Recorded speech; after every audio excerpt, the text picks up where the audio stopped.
Ladies and gentlemen, thank you so very much for tuning in. I appreciate the patience. Thank you, everyone. Eric H526, Luke St. Martin, two best moderators in all of YouTube. Thank you very much. To my super chat, I couldn't be doing these super chats without you. I couldn't be doing these live streams without you.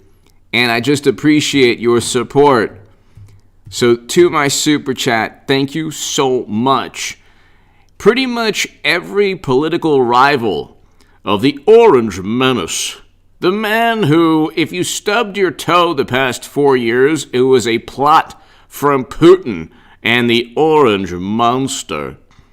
They're the ones who put the furniture in front of your foot, so you stubbed your toe. It was their fault. Oh my God. Fender bender, Trump. Stubbed my toe, Trump. Can't sleep, Trump. Problems with the Mrs. or Mr. Trump.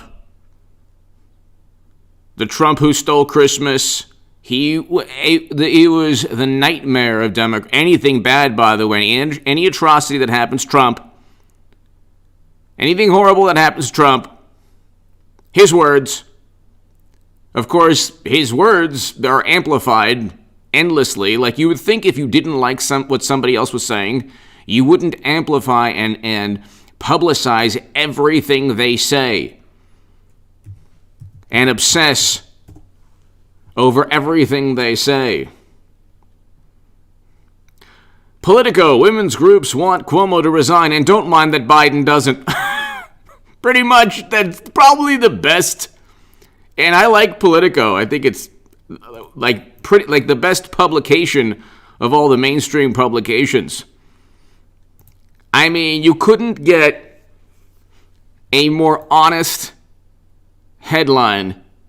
You couldn't get a more honest headline than this Politico article right here. Women's groups want Cuomo to resign, but don't mind that Biden doesn't. Biden was accused. Not only credible, you had a 1993 call-in in Larry King Live, which, by the way, there's no example of corroboration like that. You knew something took place. Miss Reed's mother called in 1993 in a Larry King Live episode to at least say, at least something took place. We knew that something, there was an issue there. But no, not good enough for Democrats. Agent Pepsi! POTUS today, $4.50 a gallon versus $5 a gallon. Gas is good for the USA. Agent Pepsi, thank you. Thank you, Agent Pepsi, thank you. Dozens of Democrats, including both New York senators, most of the state's congressional delegation, and more than half of the legislators, have called on Andrew Cuomo to resign. In addition to Joe Biden, who stated just hours back, no,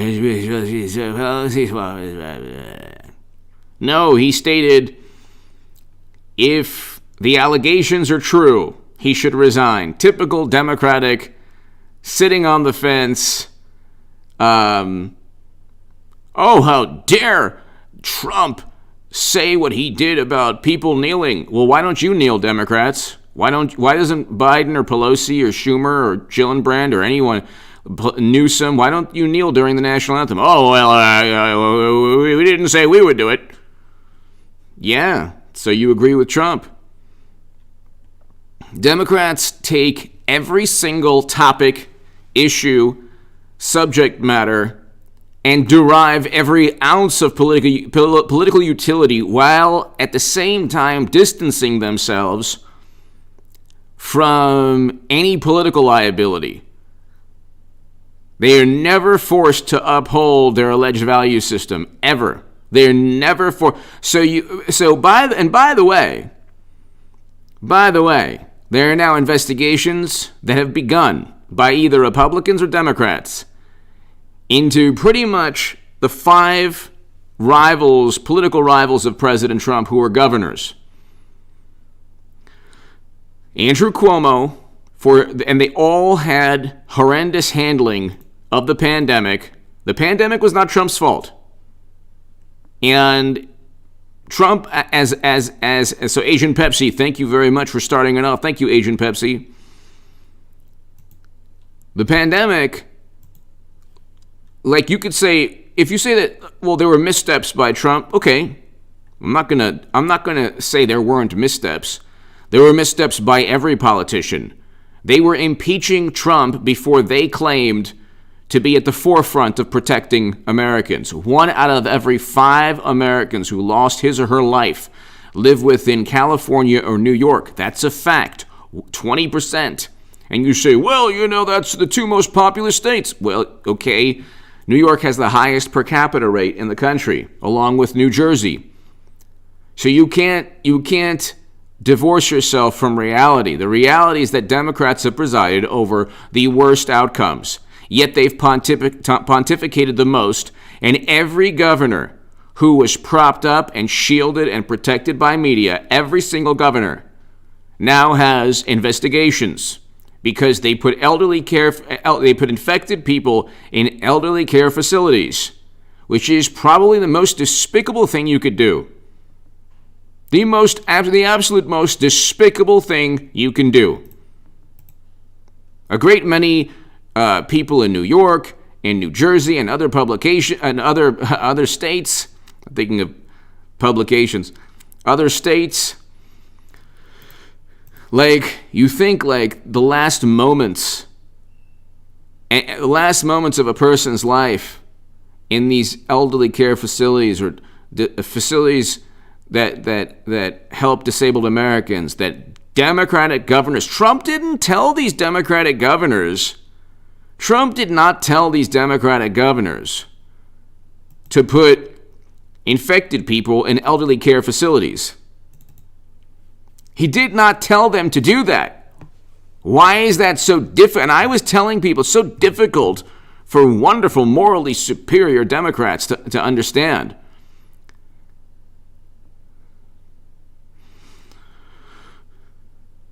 They can't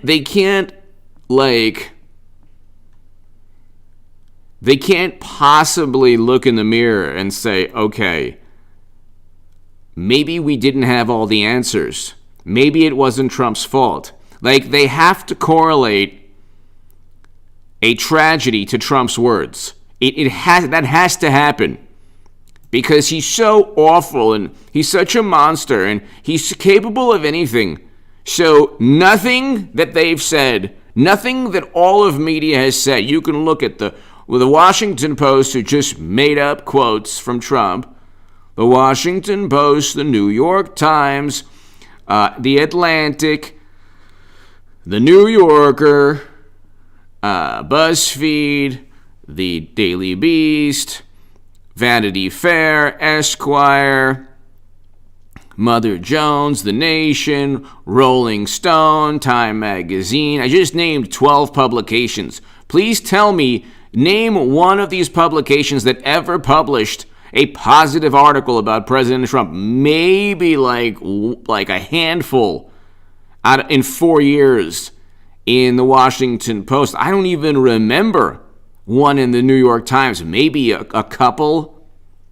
Every article, every journalist was writing about how Trump was a despot who worked with Putin, and none of this happened.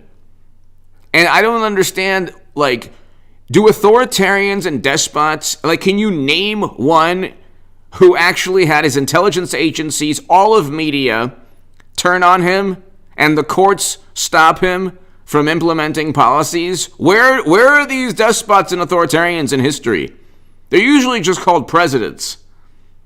And usually presidents have a lot more favorable media coverage, generally. Generally, we've had presidents that Hollywood is pretty much removed. Okay, you never had such a concerted effort to stop one man. In American history, there was never such a concerted effort. I mean, maybe you could say I don't know. Can you name a president?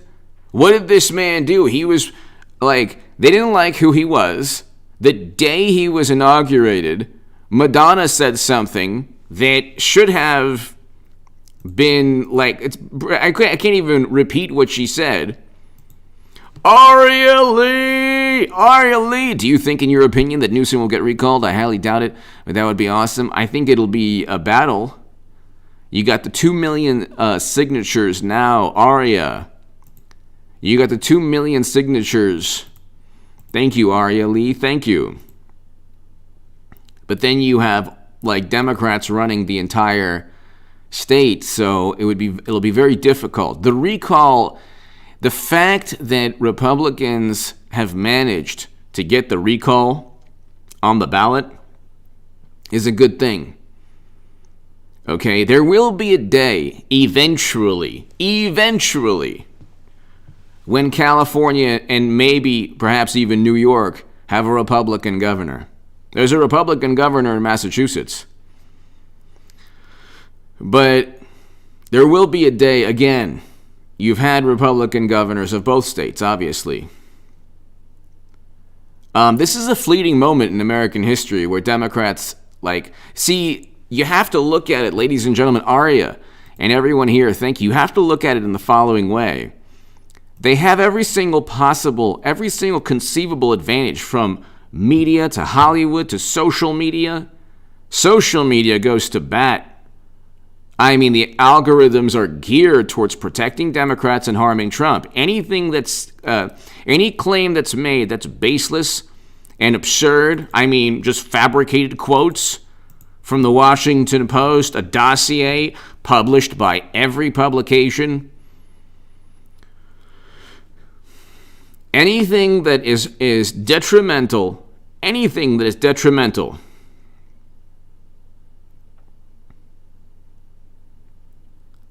absolutely anything detrimental to Trump is published, no problem. Whether or not it's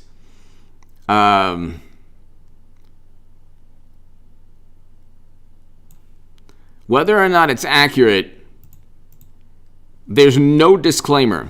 There's no disputed caution label. And I don't understand this. Whenever you can watch like a let's see if the BBC has it. Okay, so let's just see. If you watch the BBC is a British public broadcast service. What does it matter? Do you not you don't know if you're watching the BBC that it's a British public broadcasting? So this is all it's anything detrimental to Democrats, Russia wants you to know. It's obvious that intelligence agencies pretty much, you can look to question whether or not they side with Democrats would be pretty absurd at this point. There's no evidence that Russia did anything. We have no evidence. We have a whole lot of people believing they have a moderate to high confidence assessment, and it's a confirmation of that assessment that Republicans in the Senate confirmed, which was a confirmation of an opinion. They infiltrated the DNC to harm Clinton and to benefit Trump. Why? Tell me, can somebody explain to me why Putin would be afraid of Democrats? Now, they interfered again a couple months back. And then they want you to know about Biden's son. Isn't it interesting? And they also like Tulsi Gabbard. So everyone they don't like is a Russian operative. When Russia had no reason to fear President Obama. President Obama did not veto the sale, and this is according to Snopes, the Bible of Democrats. He did not veto the sale of 20% of U.S. uranium capacity. That's according to Snopes in the New York Times. The New York Times wrote about it before they basically became a newsletter of the Democratic Party. There was a sale that could have been vetoed. Why not? Do you think maybe it was money into Madam Secretary's foundation? Oh, I don't know. We don't have any we just have circumstantial evidence, but that's not enough. Circumstantial, correlation need not equal causation. That's what we heard. But if something happens on Pluto, it's Trump's fault. They never, and it's like, you look at Stephen Colbert, Trevor Noah, Jimmy Fallon, Jimmy Kimmel. Like, when did you ever say, gee, I wonder what Jimmy Kimmel thinks about politics? That's a thought nobody ever had in their lives. The man is never debates. He just yells into part of his monologue, all his jokes are geared towards half the population, and that's fine for Hollywood. Hollywood does not care that half the country doesn't care about it anymore. That's why the Grammys, and that's why the Oscars, and that's why any music awards, nobody watches them.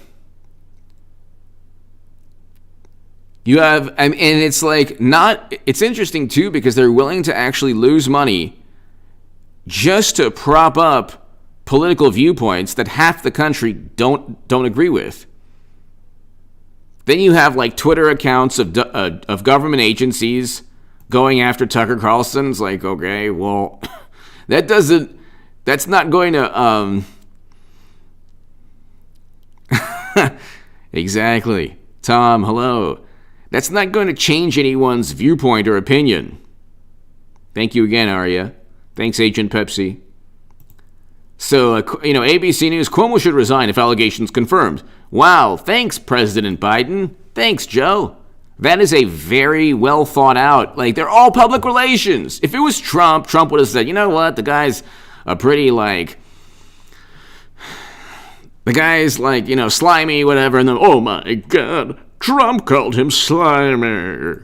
Oh, see, what Biden did was the typical doublespeak from politicians. Most people don't appreciate the typical doublespeak from politicians, okay? But at times, President Trump took it overboard, and that's why, he should never again get back on Twitter. President Trump should never, ever, ever again get back on Twitter.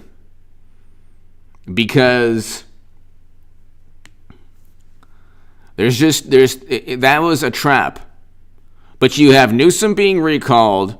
You have Cuomo being investigated, and pretty much his career is ended. All of these governors put elderly people in harm's way, infected people, 15,000 lives alone in New York attributed to Cuomo's decision. You can't find a specific decision from Trump that negatively impacted a specific group in a state. He didn't tell governors to actually implement any policies that you can say, okay, this policy directly, there is no question, there is no debate. The policy of putting infected people in elderly care facilities directly led to people's lives. Directly. Not a leap of logic, not intelligence agencies told Trump. He downplayed the pandemic. There's no evidence that intelligence agencies told Trump. It's based on a source. It's public relations, it's gossip. Journalism has become gossip. A source tells us that Trump knew. Well, so what? So what? A source tells us, you never hear, a source told you that Trump ran a 3-minute mile, or he broke records in the Olympics, but nobody knew, a source says. You never hear a source claim, a source tells the Washington Post that Trump flew to the moon and then flew back. You never hear sources say absurd things, or you never hear sources say anything but negative, detrimental stories to Trump. Where are the sources, by the way, for Biden? Where were these sources for Cuomo? You have Whitmer now, who will be investigated more by the Republicans because the Attorney General in Michigan, of course, does not want to go after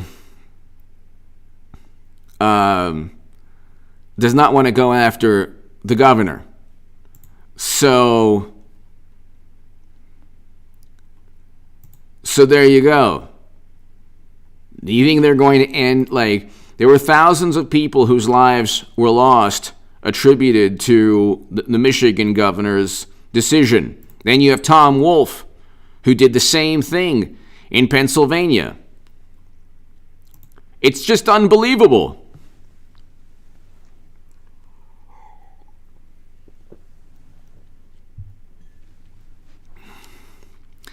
It's just unbelievable.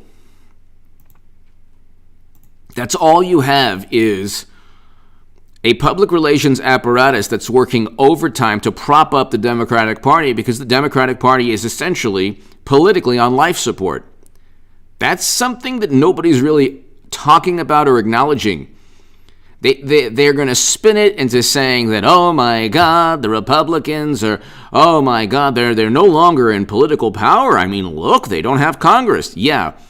There's 92, there was one study that said 92% negative media coverage against Trump. But really, in reality, it was more than 92%.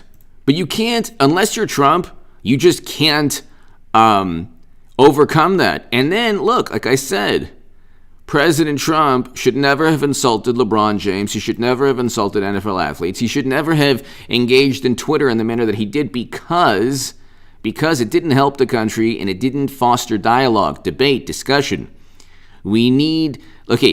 Trump rightfully had disdain and contempt for the people who had disdain and contempt for him. I'm talking about the Democratic Party. I'm talking about politically. So he felt, okay, I'm going to lash out and just tell the world, I'm going to define my vantage point in a way that gives people a choice. Because Trump became president because he gave people a choice. I am definitely not Clinton. And Bernie Sanders at that point was definitely not Clinton. Bernie Sanders is basically Clinton, a crotchety Clinton socialist, democratic socialist with mittens. Look at my mittens. As Joe Prince Valium is being sworn in, I'm all alone in my fold-up chair with my mittens, and I'm going to be created into a meme. There's going to be a meme about me and how I'm bristly and crotchety, and I bristle with my own independent view of what I think justice should be, which is basically when I'm railroaded in 2016 and the DNC undermines me, I say nothing about it, don't even address it. You know, Bernie Sanders never even addressed. Can you imagine? Could you imagine this? And I was the biggest Bernie Sanders booster on the internet, according to the Huffington Post. The unofficial scribe of Sanders' most hardcore voters, according to the Washington Post. Could you imagine? Like, he might be a good human being. I can't disparage him as a human being. But as a political creature, you don't even acknowledge that they stacked the cards against you and they lied. You can't even acknowledge that. And the DNC emails you can't even acknowledge. The Roz! Thank you, the Roz. Thank you, the Roz Rodriguez. Thank you so very much. Mark, thank you. The Roz Rodriguez, thank you. The Roz Rodriguez, thank you so much. The Roz Rodriguez, thank you, everybody here. You can't even acknowledge that you were cheated by the DNC. So it's like Trump, his accomplishments were good accomplishments, but you have everything propped up against one man, and still they barely have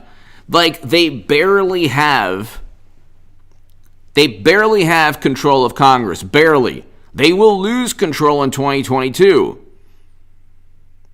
They won't have the House. You'll have Republicans like Devin Nunes and Matt Gaetz and Jim Jordan and Doug Collins and Ron DeSantis. Everyone is now looking at Florida saying, yeah, maybe we shouldn't have had these draconian and heavy-handed policies. Democratic policies throughout this crisis were nothing more than superstition. Oh, no. You can't go to church. No. Walmart, good. Yes, Walmart, fantastic. Liquor store, fantastic.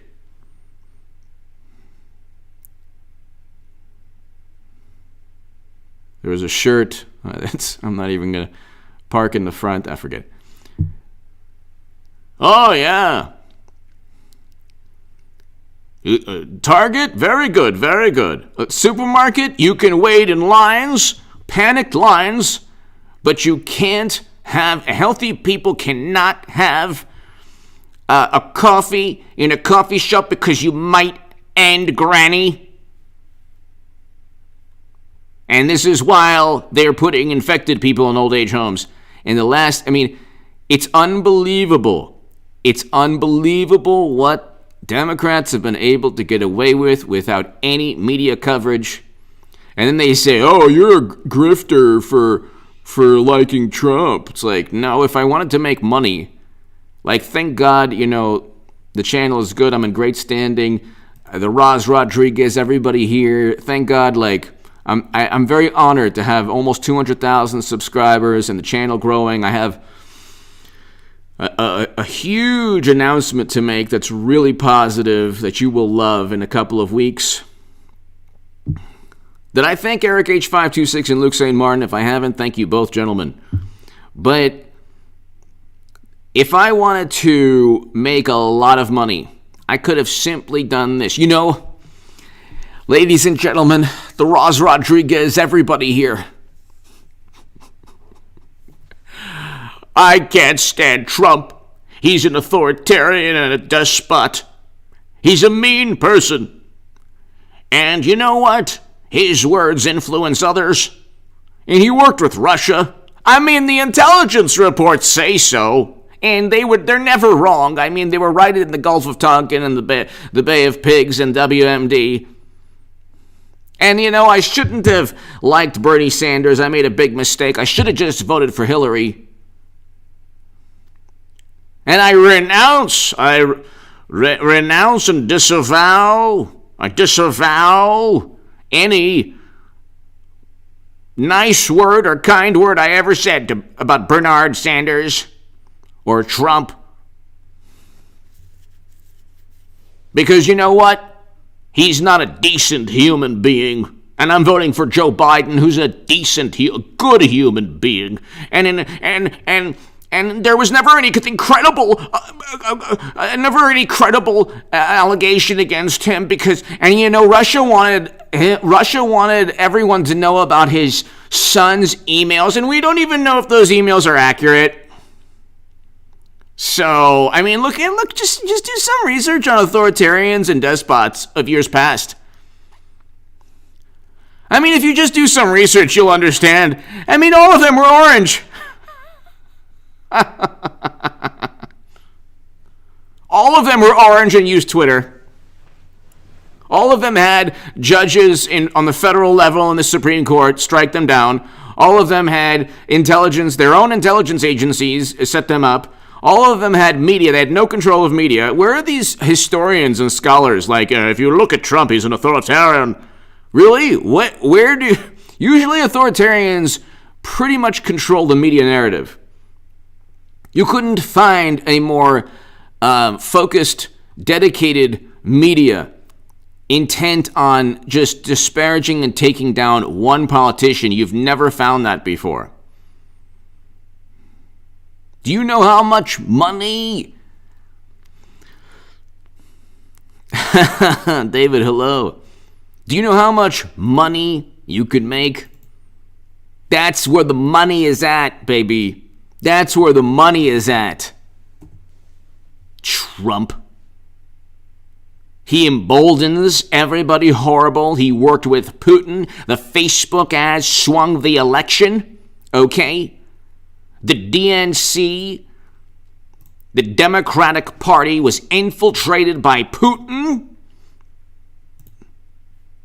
And all because it's Democrats who stood up to Putin, like when Joe Biden said, hey, Putin, or when Bernie Sanders said, Putin, I don't want your help. I mean, my God. My God, can you, God bless him as a human being, but can you be more spineless as a politician? When he was gaining steam, Democrats said, Putin wants Bernie Sanders, and he's helping. The Russians are helping Bernie. Yeah. And everyone believed it. They just believe anything. Is anything they don't like, the Russians want. It's like, well, maybe you're making it all up, and you're just claiming the Russians want everything that's detrimental to you. Maybe that's what's going on. But he's like, Putin, are you listening to me? Unlike Trump, who said, bring it on and can you please help me? If you're listening, Putin, I don't want your help. Huh? Is that good? Did I say it? Did I do good? I mean, I never said anything about the DNC emails. What do you want from me? I'm busting my rear end here. Did I do good? Oh, fine, okay. Putin, very bad. Putin, no more. I don't want your help. And you know what? It's like, at what point do you realize this is, Kimberly Roper! I like your live streams, but Trump's language was the people's language. Hardworking Americans, he spoke how 75 billion felt. It's true. Kimberly Roper, thank you so very, very, very much. You make a great point, and I understand, and I appreciate that, and I actually had that mentality for a long time. Here's what I'm saying. Kimberly Roper, thank you so very, very much. Kimberly, thank you. My vantage point is there's two reasons why I think Trump should never be on Twitter. One is because the platform itself, okay, let's leave Trump's words aside. And Kimberly, thank you so very much. Even if Trump, gave a voice to voters or pushed back against the system and basically told, all the disingenuous and duplicitous journalists in the Democratic Party that cheat their own candidates and all of these things, he told them off. The intelligence agencies that lied about a whole bunch of things that never been right since the Bay of Pigs, the Gulf of Tonkin. Let's just say that President Trump, through Twitter, was able to kind of tell them, hey, you're not going to bully me. I'm going to give you my thoughts and my feelings, and I'm going to let everybody know that Madam Secretary was, crooked and all of these things. That's okay for 2016. That might be okay for 2017.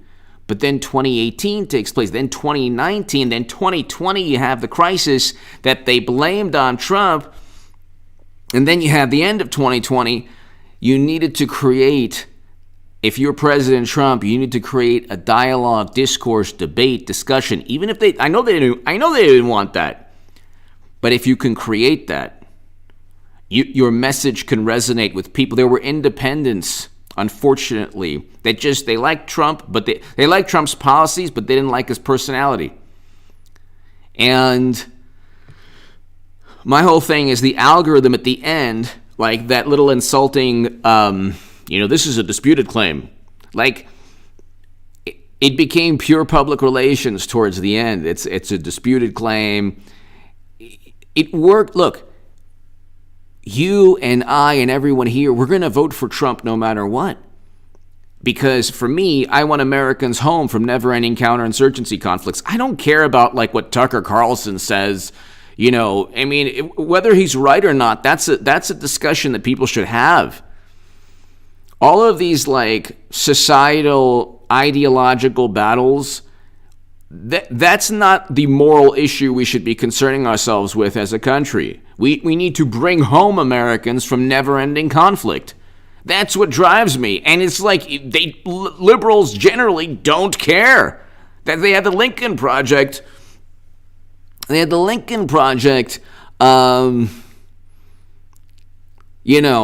policy of intervention and regime change and all of those things. But I just think that, Kimberly, thank you again. Kimberly, thank you again. Kimberly Roper, thank you. I just think that you don't go to Foxborough with Tom Brady. It's 20 degrees below zero.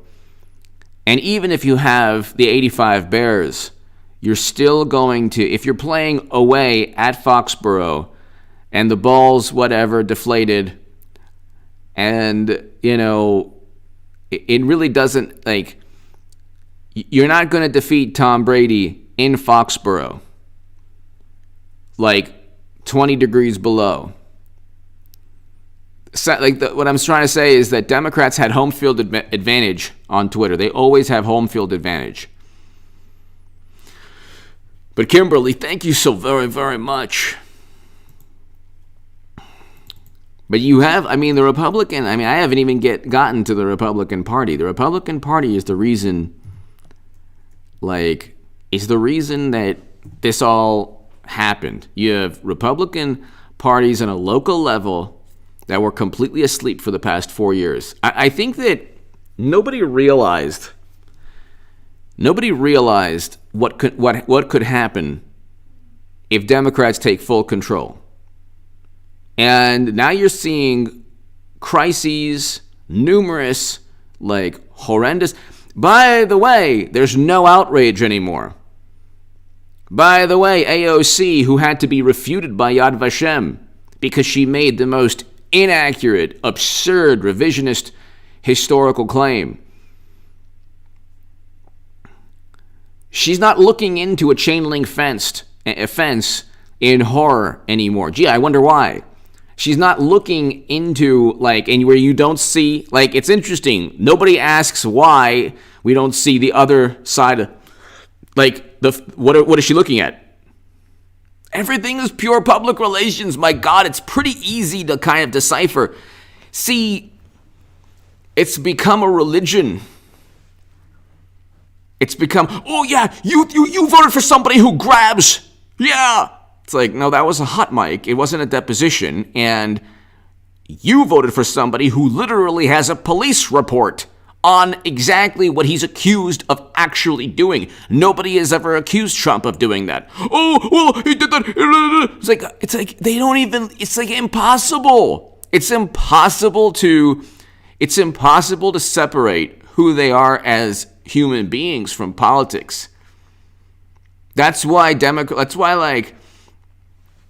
I've lost about 5 friends that I've never done anything wrong to, other than simply not I've committed the sin of not agreeing with them politically. If you're a liberal Democrat, you're not capable of, because MSNBC and CNN and the Washington Post and the New York Times have reported on reality, and you believe that Trump is an absolute tyrant and despot, the worst president of all time, even though he didn't get us into a military quagmire. That was Bush, and he didn't, turn a country into a failed state. That was President Obama in Libya with the NATO intervention. And what did this man do? Oh, the pandemic. That's not his fault. We're finding out Cuomo and Newsom and Whitmer and Murphy and Tom Wolfe. We're finding out the policies of Democrats were the reason that so many people in Democratic-run states had such a tough time. Kimberly, thank you again. But every one of Trump's political rivals now, and it's interesting, he didn't really throw them under the bus. He didn't really go after the governors. He did here and there, but not really.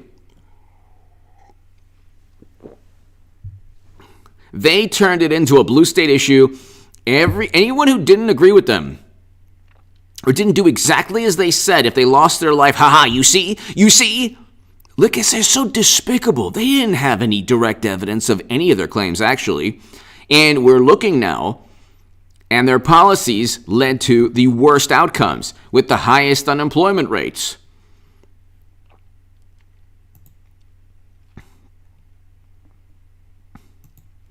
They had the highest unemployment rates. You can go to the Bureau of Labor Statistics. Go to the Bureau of Labor Statistics right now. Let's do that right now. We can go to the Kimberly. Thank you again, Kimberly. Thank you. Thank you, Kimberly. Go to any one of my segments. Go to any one.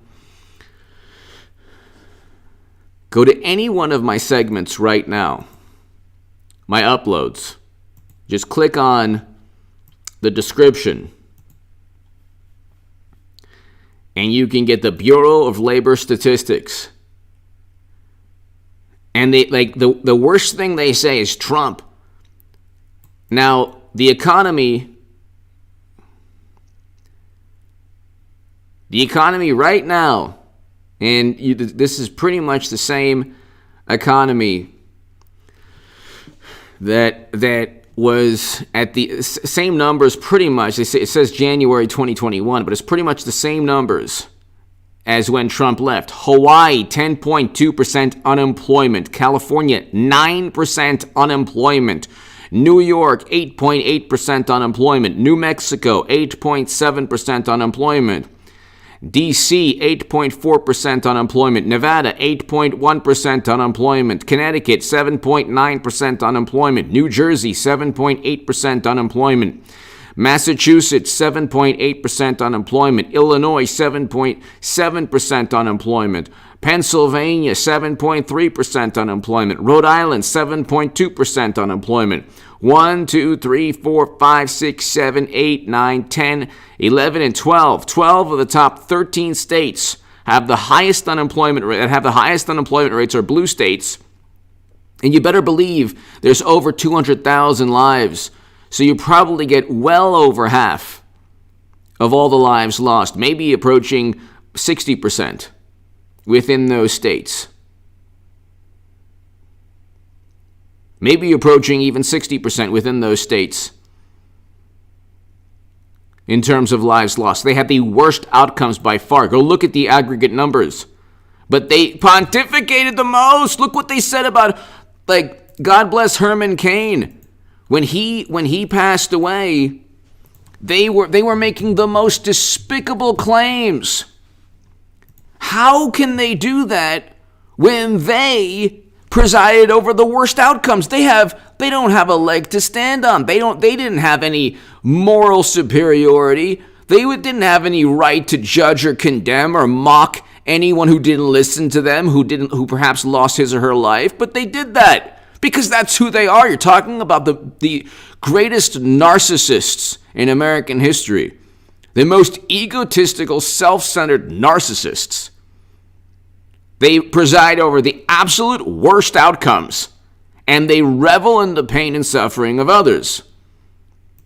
It's pretty unbelievable. I mean, it's pretty unbelievable.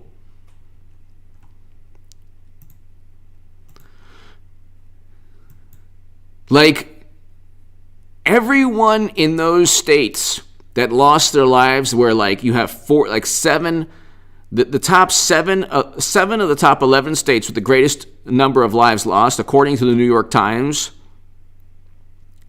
they all abided by laws and protocol that experts and politicians like Cuomo and Phil Murphy told them to abide by.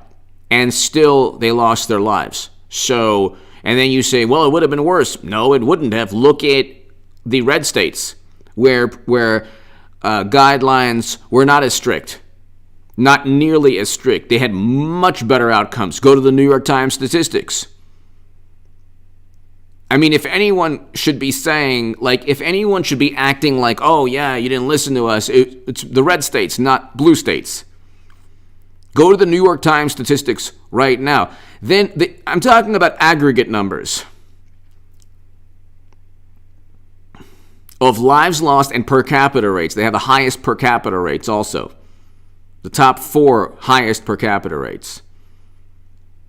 But Herman Cain lost his life, and they were in the most despicable, disgusting manner, gleeful These are the people who look at Trump as boorish, and they engaged in the most horrendous behavior. But see, again, it's okay because they look at politics as a religious pursuit. Liberal Democrats oftentimes look at politics like a religious pursuit. I don't care. Like, if I have a friend or a family member, I'm putting my bond above politics. Politics will change. I was a Bernie Sanders supporter. I support President Trump. And if the Republicans nominate Mitt Romney, who knows, I will definitely not support the Republican Party if they nominate Mitt Romney. So I'm not going to, the Lincoln Project would be just fine with Mitt Romney. I'm not going to vote for anyone the Lincoln Project is. And then, like, one person I heard, they're sensible Republicans. No, they're not. They're not sensible Republicans. They're completely and utterly disgraced. Nuna, hello.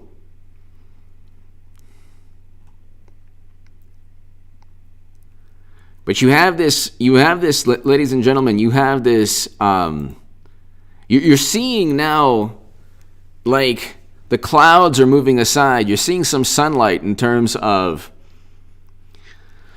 the reality, the political reality. The political reality of President Trump's term in office. It's almost as if the best thing that happened to him was that he lost. I understand, that doesn't sound right and it's bizarre, but look now. We can see Cuomo and Whitmer and Newsom and Wolf and Phil Murphy. What happened in New Jersey, and God bless the people of New Jersey, God bless the people of New York, only the best, most amazing people in New Jersey and New York. What happened in New Jersey was criminal. And I was looking at the New York Times statistics from last March, okay? From when this started. They had the worst numbers then, they have the worst numbers now. And then when what's his name, who shall remain nameless, America's top doctor, which should explain why we're in the situation we're in, he says, I'm not going to opine on things. I'm not, what he talks like?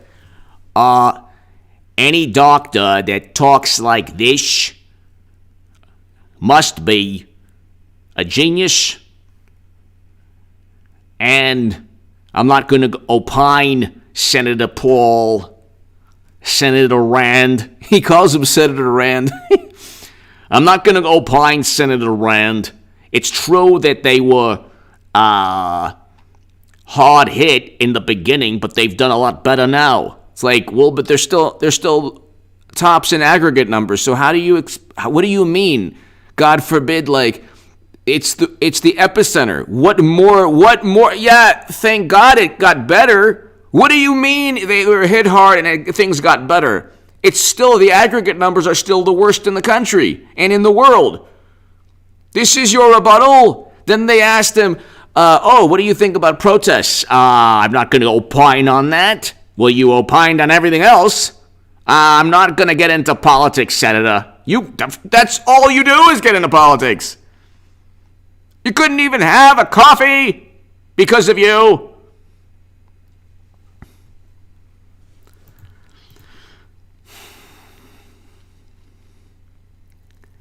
Robert, hello.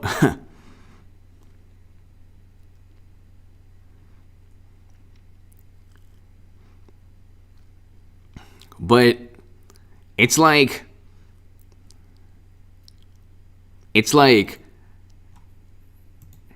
oh, and then don't get me started on the experts. Do Republicans have any experts at all? Like, can you find, they're like, 1,000, this is what they always do. You see, others don't like Trump. 1,000 Justice Department officials write a scathing letter against Bill Barr. What do I care what 1,000 Democrats who worked for the Justice Department said about Bill Barr? Why would that be important to me? Oh, I'm sorry. 700 former Democrats and 300 former Bush era and Reagan or Bush era officials. The Reagan era probably vote for Trump. So you have establishment people. Well, even Republicans. Yeah, there's zero difference between an establishment Republican who doesn't like Trump and a Democrat who doesn't like Trump. There's zero difference. Neither of them will like Tulsi Gabbard or Trump or Bernie Sanders or Jill Stein. They're the same type people. So then they say, well, the experts agree. There's a consensus. We're governed by a consensus of experts who just always happen to agree with journalists who then, after a wave of negative publicity, then say, Americans dislike Trump, his handling of this. It's like, well, you never stopped. You never stopped with the negative publicity. Then you run a poll. What they do is they run a poll right after a wave of negative stories. They had an Atlantic article that literally fabricated quotes, just like the Washington Post literally fabricated quotes. Why don't they just say, look, we're reporting on Trump, we're going to make up a quote, you'll believe it, and we'll retract it. And honestly, they wouldn't skip a beat if they did that. It would be actually honest. I would actually respect them. Just do that. Just say, look, you know what? We're making things up about Trump. It's not true. But, it probably could be true because that's who he is. Anything's possible with him. So we're going to make it up. And then if people get upset, we'll retract it. That would actually be a lot better. I'd be like, wow, these people are actually more honest. But instead it's like, not since Edward R. Murrow and Walter Cronkite and all these wonderful people, not the pillar of journalism and media. Can you believe what he said about us? Only a despot and authoritarian would say that. By the way, we're going to make up quotes about Trump. I hope you don't mind.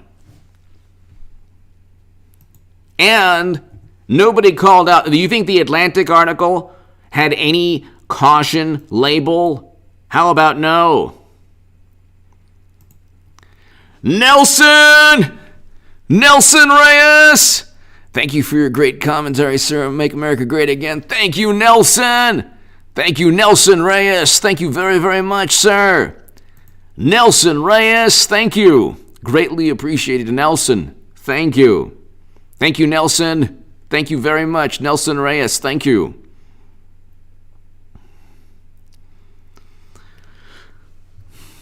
It's pretty unbelievable. It's pretty unbelievable what we, as a society, have become through social media and public relations. The best decision, Nelson, everybody here, I'm not right about everything. Okay? But there's a modicum of wisdom I possess. Modicum. Tiny amount. I deleted my Twitter account close to 3 years ago now. Do not have Twitter. Thank God. Don't have Facebook. Thank God. Delete your Facebook tonight. Delete your Twitter account tonight. Let people know, your friends, that you're deleting the account or whatever. Delete it tomorrow. Let people know and just say, look, I'm not going to be on here anymore. It's the best thing that'll ever happen to you. Trust me. Why do you need to know what, your cousin's, your neighbor, your friend's cat, what your friend's cat or dog ate, or, what they ate, or, I don't know, or their political opinions, which who needs that, oh my God. And Twitter is like going to be a platform that's no longer there, really. I mean, it'll be MySpace pretty soon. Nelson Reyes. Thank you very much, Nelson. Thank you again. Thank you.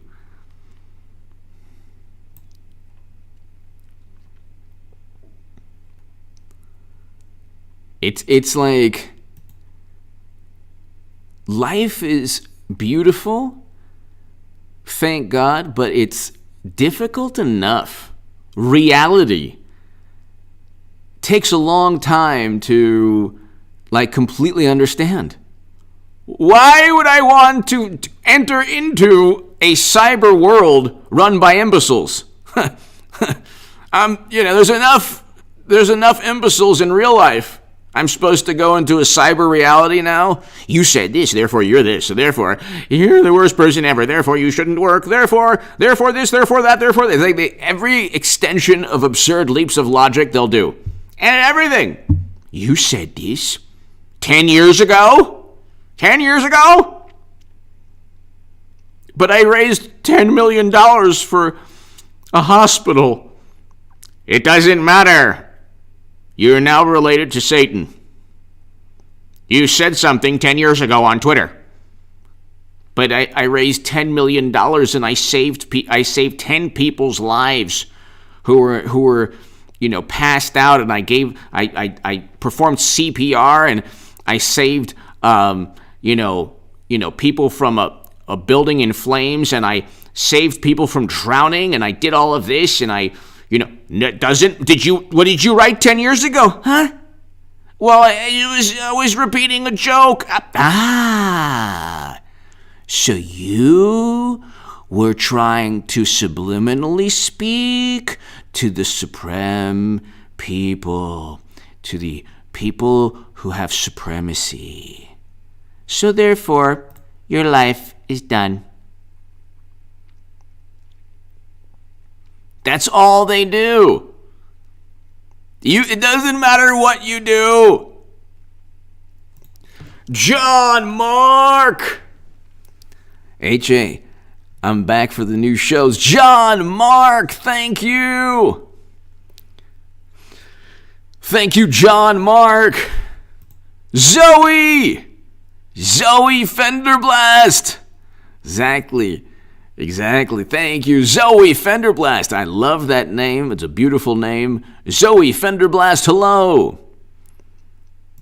Thank you, Zoe. John Mark, thank you.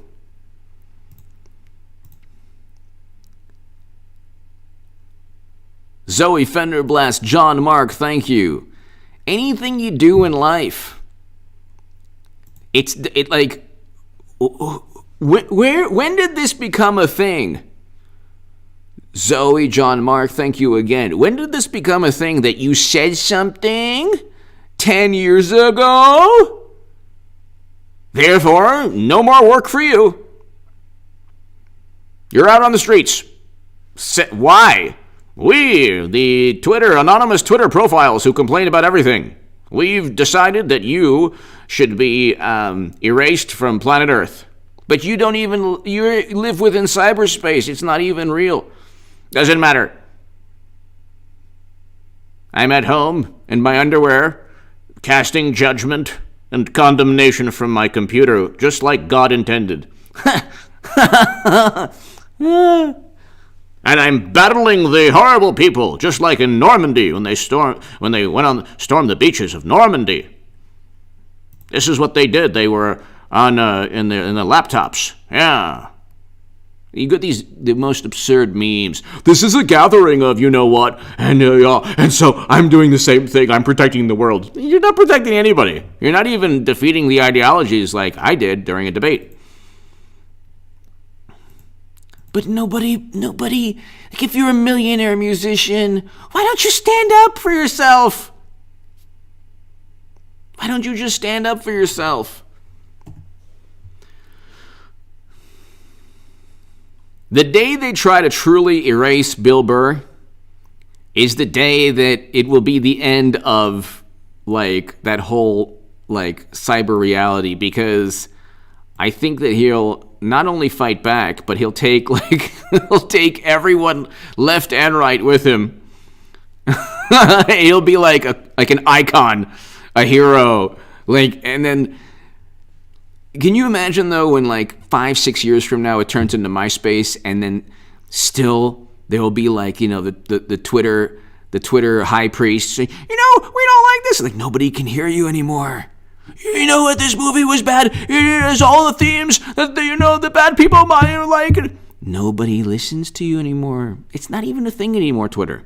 Nobody cares. Where will they go to cast judgment? You'll have all these people now with no political influence. Like, what will they do next? Because they're not going to show up.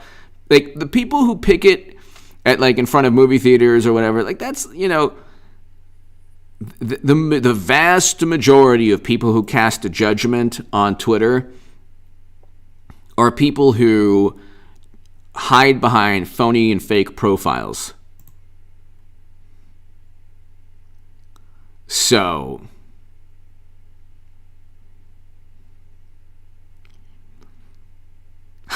I think I was sitting. No. I'm wearing, pants. I think. No, I'm wearing pants. But it's like, when did this become a thing? You know, life was in many ways a lot better before the internet. Around 1999, you started seeing billboards talking about the internet. You're like, oh my God, it's like it's really happening now. Like then 2000, 2001, 2002. But it did, like, once social media happened, or once Twitter happened, because like it was really Twitter is the worst platform of all time. Once Twitter was created,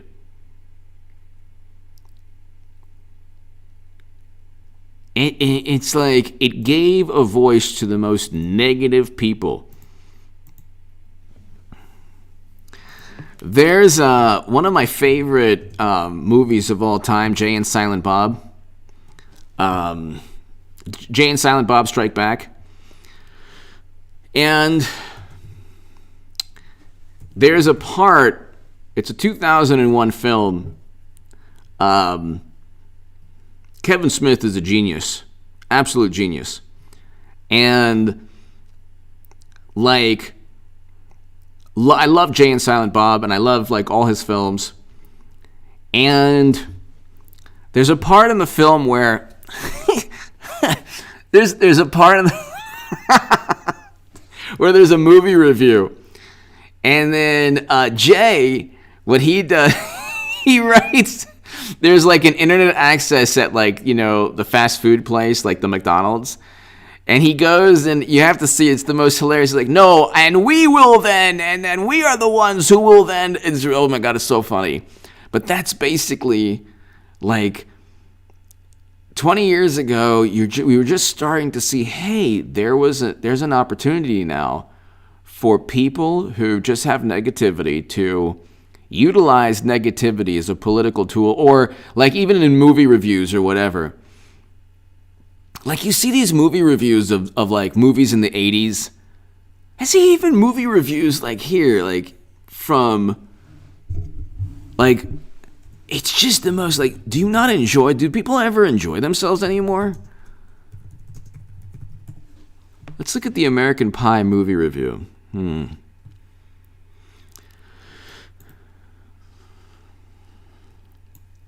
How do you get 61% on Rotten Tomatoes? What kind of people are on Rotten Tomatoes giving American Pie 61%? It was a hilarious, awesome movie. Like, what kind, like, do you not have any enjoyment in your life?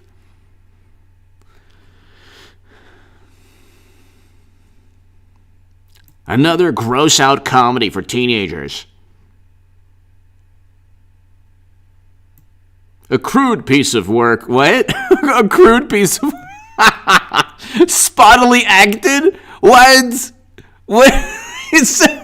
What do you think? Oh, I'm sorry, Laurence Olivier wasn't cast for the main American Pie character. Like, what do you want? Who are these people? What's wrong with these people? What's wrong with these people?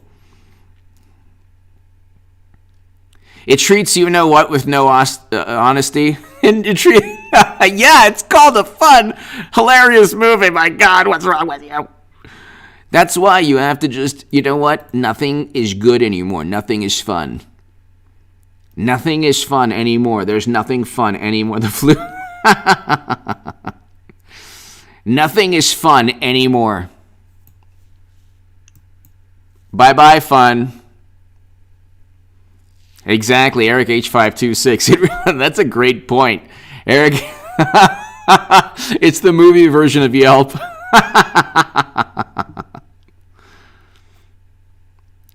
What is this one? There are some fine comedic moments that still shine, despite American being pretty forgettable. What?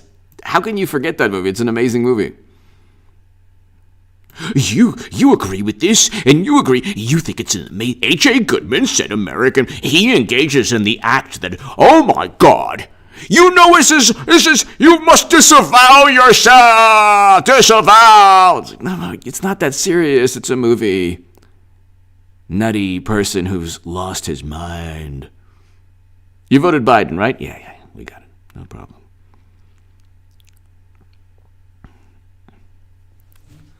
Formulaic storylines. It's formulaic.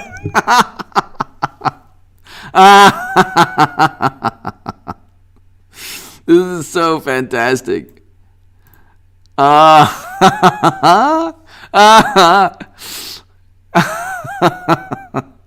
I guess there's some actually. Hold on, there's some good.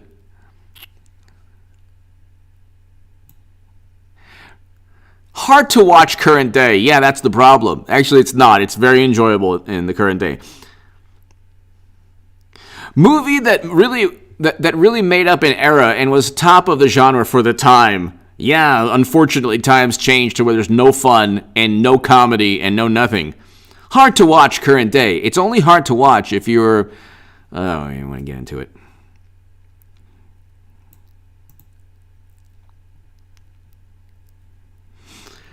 We are taught, and then we no.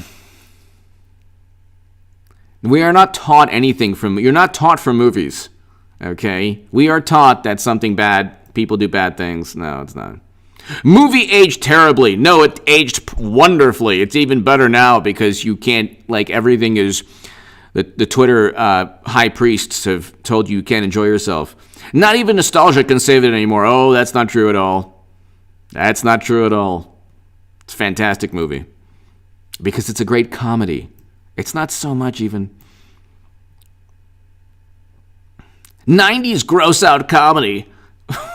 What? How is it?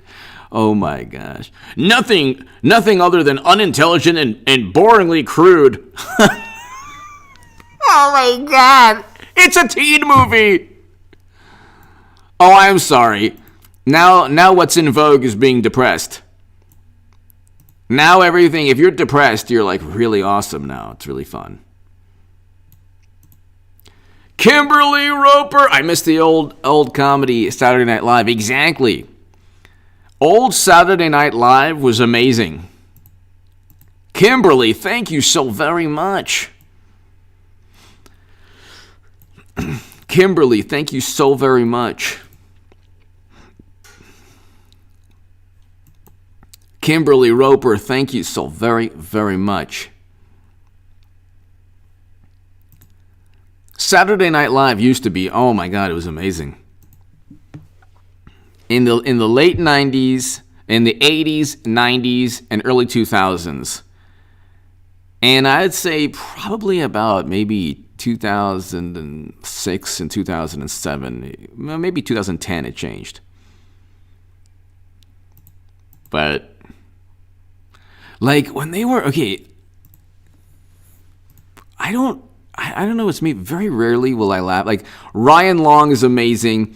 A comedian who doesn't like really talk about politics, but he's just funny, is Sebastian Maniscalco. He's fantastic. There's not many comedians though that I actually like. Even like everything is, you can't be a great comedian if you're afraid to actually poke fun of stereotypes. Actually like point out that they're absurd. That's what comedy is about. Kimberly Roper, thank you so very, very much. Thank you, Kimberly. Greatly appreciated. I do miss old school Saturday Night Live. I do. You can't, if you're constantly judging comedy, like, there's no added morality in this day and age. Even like you would think the condemnation, the basis for the condemnation would be morality. Like you think that with all of this judgment and condemnation and preaching and pontificating, you think that the people doing these things have maybe moral superiority, but they don't. If anything, it's they lack moral justification. They simply want to preach and condemn. Like, it's not about bettering society. It's about furthering one viewpoint that oftentimes makes no sense. Because the leaps of logic, they do this with Trump all the time. His words lead to this. Like, you will never see a major publication. You will never see a major publication today actually blame a person for committing a horrendous act unless it's a Republican, or no, unless it's a Trump supporter. Then it's like, oh, this person did this because it's actually, they'll say, this person did this. But if it's an atrocity, easy access to the Second Amendment and all these things. What about the person who lost his or her mind and did something horrendous? But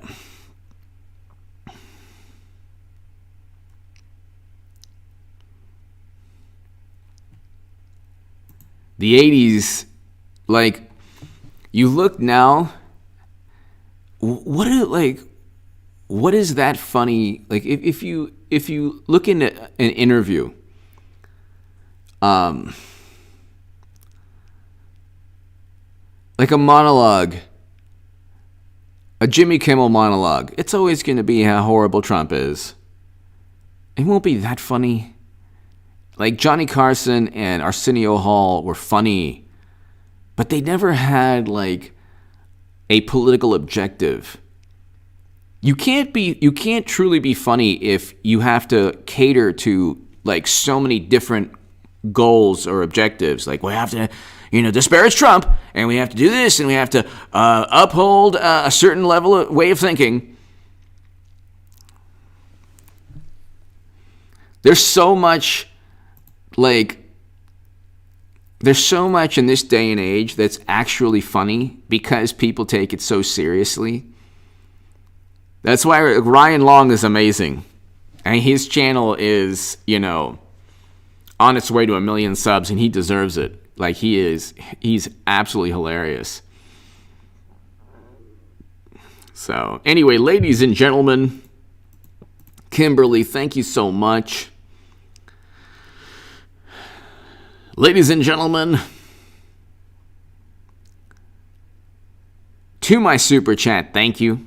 Eric H526, Luke St. Martin, thank you. Pretty much all of Trump's political rivals now are getting investigated or completely disgraced. So there you go. Anyway, ladies and gentlemen, thank you. I'll be back tomorrow evening. I will have an upload probably in about 4 hours or so, 5 hours. I'll be there. And thanks, everybody. Have a great evening. Luke, Eric.